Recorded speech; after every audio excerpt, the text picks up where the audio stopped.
Welcome back to Fourth and Troll Fantasy. What's going on, Fourth and Trollers? Welcome back to Fourth and Troll Fantasy, the most entertaining fantasy show on the planet. I'm Noah Selby, I'm Wes Selby. and we're back. And it's time, guys. We are gearing up. We are gearing up the ship. It is full speed ahead.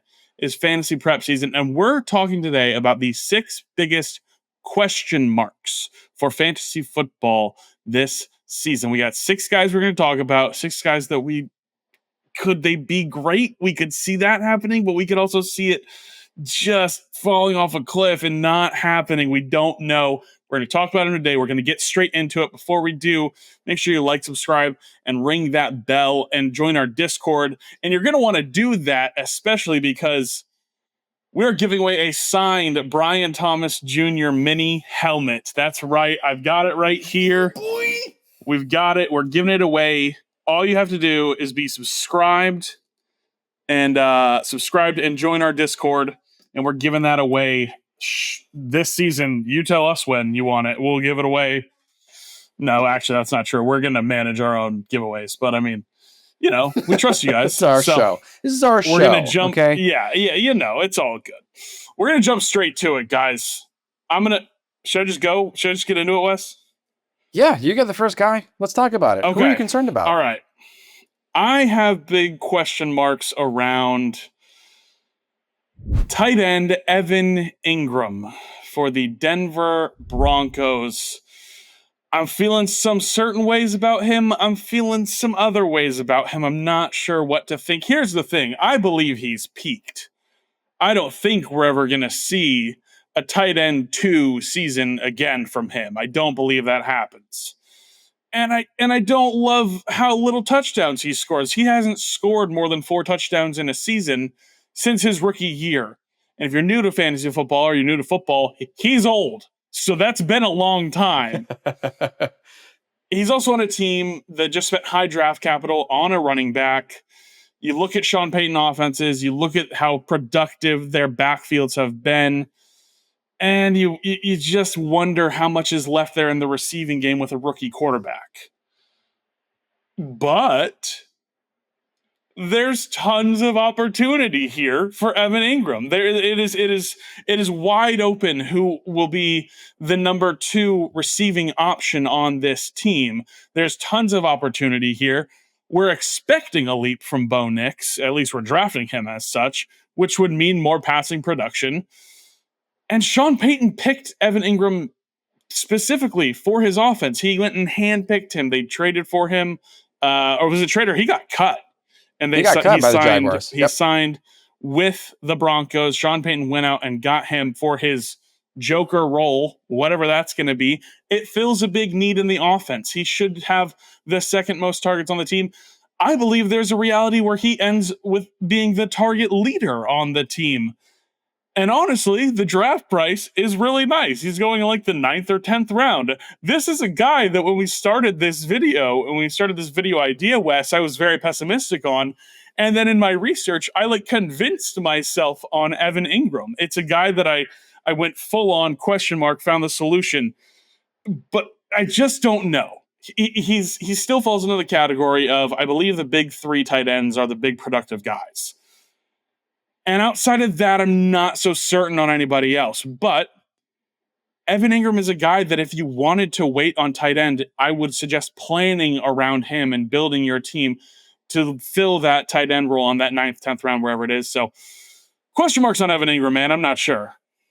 Yeah, especially because during the actual NFL draft, we thought that at some point not the Jaguars, the Broncos might draft a tight end, and we're seeing a lot of mock drafts, and we thought, okay, well, Tyler Warren for sure is going to the Colts, and for sure, Colston Loveland's going to be available then, for sure. That's obviously going to happen. Maybe the Chargers will take a tight end, but for sure, Broncos will. And then, of course, the Bears go ahead and get Colston Loveland. I don't know if that changed any plans, but it probably. I don't know if Sean Payton had an idea that might happen, and he went and got a premier or at least veteran tight end, but I'm actually quite high on Cortland Sutton for this season. I'm starting to really like Sutton for 2025, but I do think it's possible. Ingram is great. I think it's also entirely possible that the injuries just keep him down. So I Yeah, understand. It's another factor for him too. it's tough. All right. Here's our second player that we got a big question mark on. And boy, howdy, do a lot of you have concerns about Miami Dolphins superstar Tyreek Hill. I don't know if I see any other outcome between him being top 10 or just out of the top 20 altogether. I don't even see a gray area where he's like top 13 and he did really well, but just couldn't quite get back into that elite 1,700-yard performance. And I was looking over his stats last season. Now, let me just kind of talk a little bit about the recency bias. People think he's washed, like already. Like, I don't know if you've seen, but like the NFL coaches and positional coaches, they do rankings when the NFL executives, right? And they release their top 10 rankings for each position. And so they released in order who the NFL coaches and wide receiver coaches think are the 10 best wide receivers in the NFL going into 2025. Number 1 is Jamar Chase. Number 2 is Justin Jefferson. Pick whatever order you want. Number 3 is Tyreek Hill. And everyone lost their shit. They're like, he's not even top 10 anymore. And it's like, okay, first of all, his quarterback missed 6.5 games. Yeah. So maybe that's part of it too. But I'm looking here at his fantasy stats, and like he's third round for most of us in our redrafts. He's third round. And I'm looking, and he was elite all of 2023 and 2022. And he got over 20 points 3 times, which is a lot to do to begin with. But we're looking at Tyreek Hill.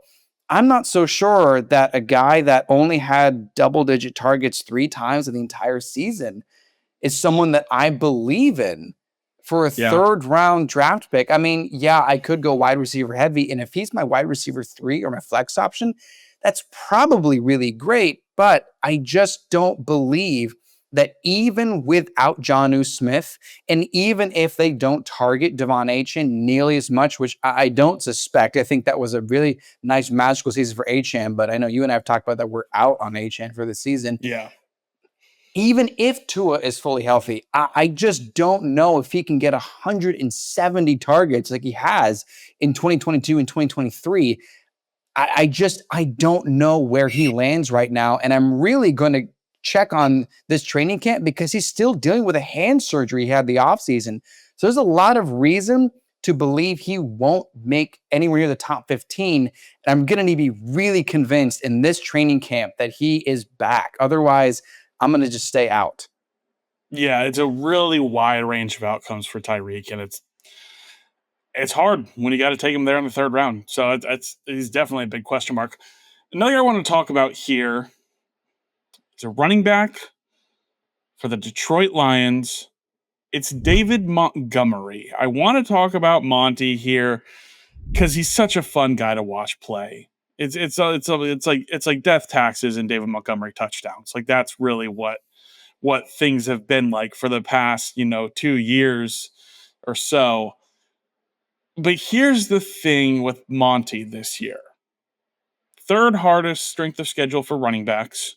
They play in a division where they're really good defenses. They have to play 6 games of the year. All their division mates have really good defenses. So it's just there's a situation where there aren't as many games this season where they're up and nursing a lead, where David Montgomery sees the opportunity there to really still be a solid fantasy contributor, especially because the Lions lost 2 key offensive linemen this offseason in Kevin Zeitler and Frank Ragnow.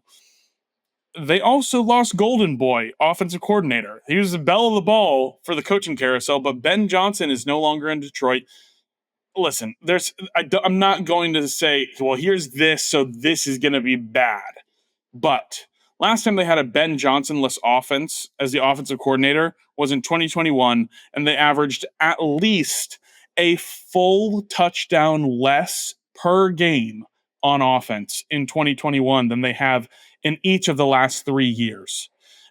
They averaged a touchdown more in 2022. They averaged a touchdown more in 2023, and they averaged 2 touchdowns more last season than they did the last time they didn't have Ben Johnson as their OC.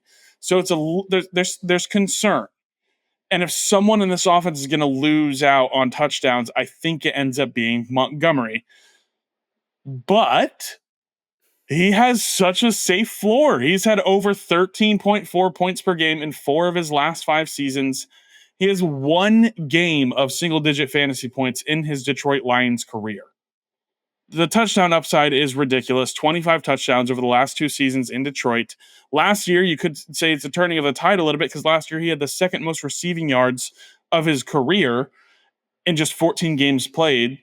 And there's the built-in upside of if something were to happen to Jahmyr Gibbs, David Montgomery is a top 10 running back. If that happens, he's sitting there in that possibility, and so it's tough. There's some question marks here. Is it worth it? Is it possible that maybe the floor is going to be gone because the offense is going to regress a little bit? He's being drafted around guys like teammate Jameson Williams, RJ Harvey, George Pickens, Travion Henderson, guys that I believe have higher upside than David Montgomery. But if you want somebody solid, I feel like he's safe, but there's just some question marks surrounding him. And also, I think it depends on if this new offensive coordinator wants to run a tandem. Like Jahmyr Gibbs is the starter. Right. How often is this new Lions offense going to have both of these backs run in this offense? That's a totally different situation than when Ben Johnson was there. Because as long as David Montgomery's been with the Lions, Ben Johnson has been the offensive coordinator. And as long as Montgomery's been there, Jahmyr Gibbs has been in the building. So it's a very different team. I'll ask you real quickly, what do you think Montgomery's floor is? Like, if on the side of this question, if it's the good outcome, what's his ceiling? Are you thinking top 15 or are you thinking? I think he could be like 15, 16, 17 if he stays healthy and doing what he's done, which has been like, he scores so many touchdowns so early in games. It's like, oh, cool. You're looking at the 1 p.m. slate and it's you're a quarter and a half into the game starting and you're like, oh, sweet. David Montgomery has 10 points. Nice. I'm like, cool. And Gibbs is like 40 yards and a touchdown. Right. But it's the ceiling is like 15, but the floor, it's a small gap, I feel like, but there's just some question marks around more the offense than David Montgomery himself. Fair enough. Well, that's a great transition to our next guy here. Someone that we all are so certain is already just somehow going to put on a gold jacket when it's all said and done. He's played 1 season. And we're all just like, yeah, it's going to happen eventually. But we were let down by Marvin Harrison Jr. And we've got some question marks because we can all admit the expectations were too high. And he had a fine rookie season. It was fine. Nothing bad. He had a couple of really good games, especially like week 2 and 3. He just destroyed the Rams defense. That was fun. But the big question mark for me is Kyler Murray. It's a byproduct because so far, Trey McBride has been so vocal about being the new Mahomes-Kelsey duo in the NFL. Like, he loves the idea of being the guy for Kyler Murray. And here's the truth. Like, I don't know if I'm going to not put Trey McBride as my tight end 1 for this season when we do our rankings, because he will be that guy. And he already was that last year with Marvin Harrison. Yeah, Harrison has bulked up, sure. But like, does that make a difference for fantasy? Okay. Anything to convince ourselves that Marvin Harrison Jr. is going to really just hit the ground running and be a top 10 wide receiver. Now, if he's anything like his dad, then it's going to be another 4 years before he's a top 10 wide receiver. And it's going to take another quarterback, which is possible. It's entirely possible. This start to Harrison's career just might have to outlast Kyler Murray before he can get going and be just like his dad. But I need to really, really see a lot in the remainder of this offseason that Marvin Harrison Jr. is not the number 2 to Trey McBride. It's fine if it is in the way where it is, like Travis Kelce and like Tyreek Hill, where clearly Kelsey's the go-to for the quarterback, but like Tyreek was amazing, could still be top 10, and could still flip the game in a single moment. But right now, I don't see anybody competing with Trey McBride, and I don't know if I want to draft Harrison without any idea how he's going to do this season. Yeah, I have question marks about Harrison. However, I am still all in on drafting him. It's one of those guys where I'm like, I'm just, the gut check is like, it's happening. It's gotta happen, right? Like You think so? And then you look at Kyler with. I think it's fine if Marv is behind McBride, but it's one of those things. It's like, okay, Hopkins like feasted with Kyler, and if we expect, I wasn't a fan of the playbook for Marv last year. I again just making any reason for myself to be back in. Just making shit up. Come on, Yeah, Marvin, just let's go. You throwing, got just this. throwing Obviously, spaghetti it at was the the wall and playbook. seeing what Obviously. sticks. Yeah. But I'm excited about Marv. But I'm not drafting him without a little like, okay, all right, I did it, like that kind of thing. Like but I'm like, he's a guy I would be excited to have on my team. Another guy I want to talk about here. It's Josh Jacobs. Now, I've given you the negative side of things first on the first two guys I talked about here. This time I'm going to give you the positive first with Josh Jacobs. Josh Jacobs is in a great offense. But here we go, okay?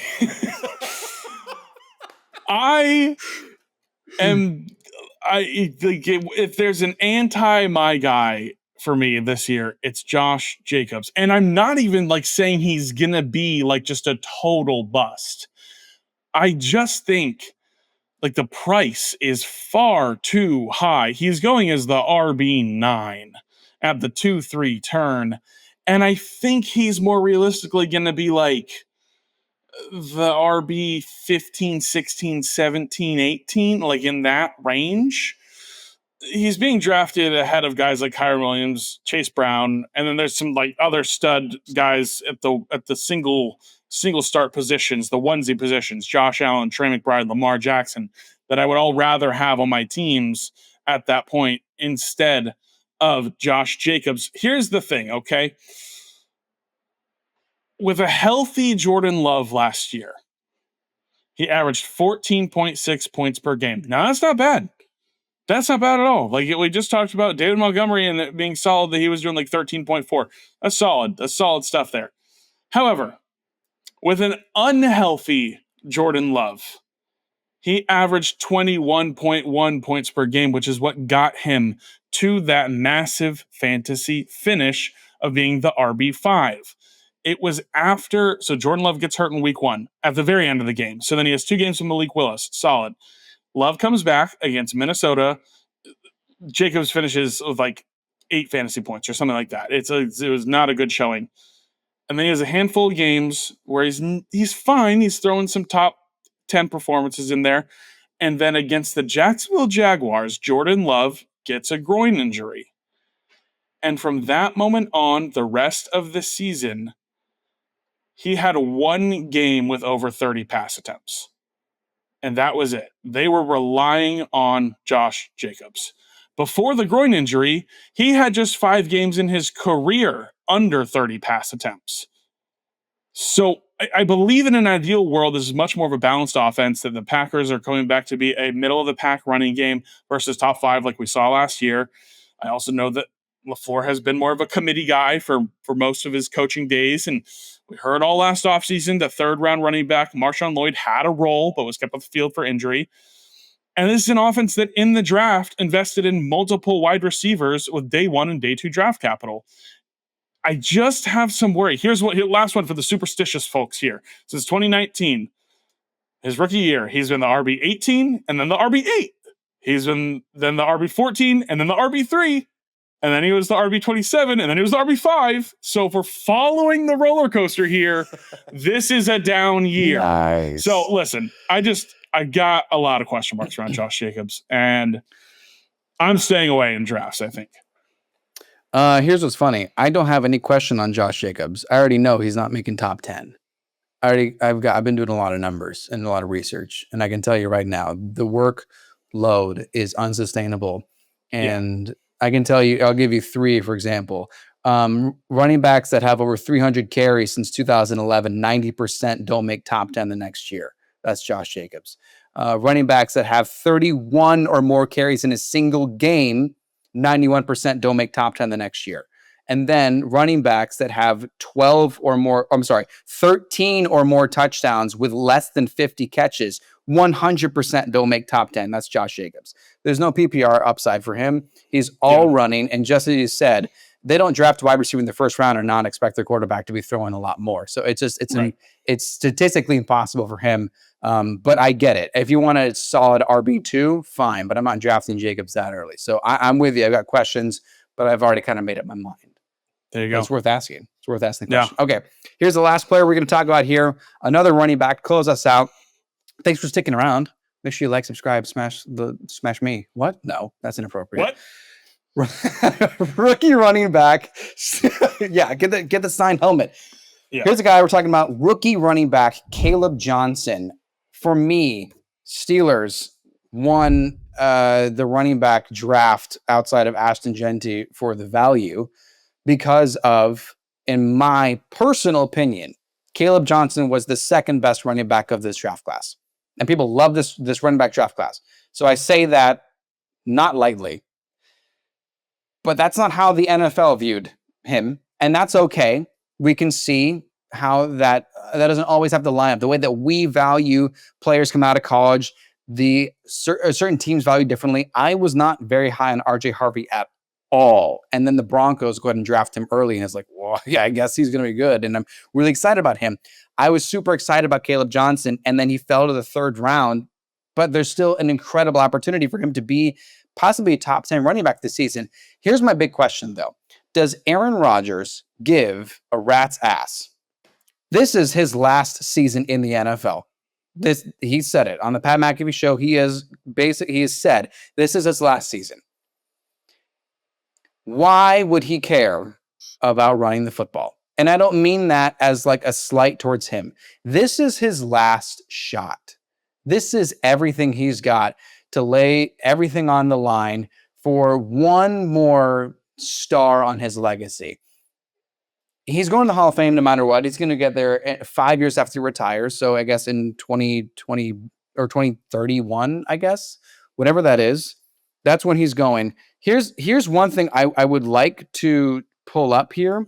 If you have any questions on how Aaron Rodgers might do, if you think he's washed, I want to just jump back to when Brett Favre was the Vikings quarterback. Do you remember this, trollers? Were you around when Brett Favre was there? It's ridiculous. He was amazing. Just by the way, Brett Favre was amazing for the Vikings. In fantasy, he finished QB3. And you want to know how his wide receiver did? Wide receiver 10. You know who the wide receiver was in 2009 for the Vikings? Sidney Rice. Harvin? Oh, it's Sidney Rice. Top 10 wide receiver in fantasy. Sidney Rice. That's what I'm talking about. And Adrian Peterson was on the team as well. So that's a big difference. But the point is, I don't think that Rodgers is washed. I think the Jets are somehow even worse than we think. And we're going to find out, again, another reality check, that Rodgers wasted 2 years. The point is, Caleb Johnson, is he going to be more important to Aaron Rodgers than the pass-blocking guru for the Steelers, Jaylen Warren, who Caleb Johnson has actually said he's trying to learn how to pass block for Warren. So that's my big question mark, because I would love to take Caleb Johnson as my running back 4 even, and have basically a starter on my team. But I just don't know what the Steelers team is going to look like with the rushing attack. And I won't be surprised if it's completely absent, because it's Rodgers' game. It's Rodgers' last season. So big question mark for me on Caleb Johnson. I'm drafting him. I love that dude. I was so happy his value got saved by Pittsburgh, and the way they've spoken about him. Oh, baby. We'll see. I don't know. Rodgers is a bit of a diva. So, and it's always been like whoever he wants out there is who ends up out there. And so, yeah, keep learning how to pass block better, and then we'll be good to go. Listen. Yeah, maybe. That's going to do it. Thanks for hanging here with us. We hope it was worth it. We know it was. Of course, it was worth it. Again, one last time, drop in the comments while you're down there, like, subscribe, ring the bell, and join our Discord to win this signed Brian Thomas Jr. mini helmet. Like, subscribe, ring the bell. Let us know in the comments who your fantasy question marks are, and let's talk about it. Let's hang out. Let's have a good time. And let's talk about it in our Discord. Like, subscribe, ring the bell. I already said that. Join the Discord. Said that too. Make sure you like, subscribe, ring the bell. Yeah, and make sure you join our Discord. And my name, like, subscribe, ring the bell. And make sure you join the Discord. My name is Noah and Selby. I'm Wes Selby, and ring the bell. And join the Discord and ring the bell and subscribe. We'll see you liking and subscribing. Smash subscribe. This has been 4th and Troll Fantasy.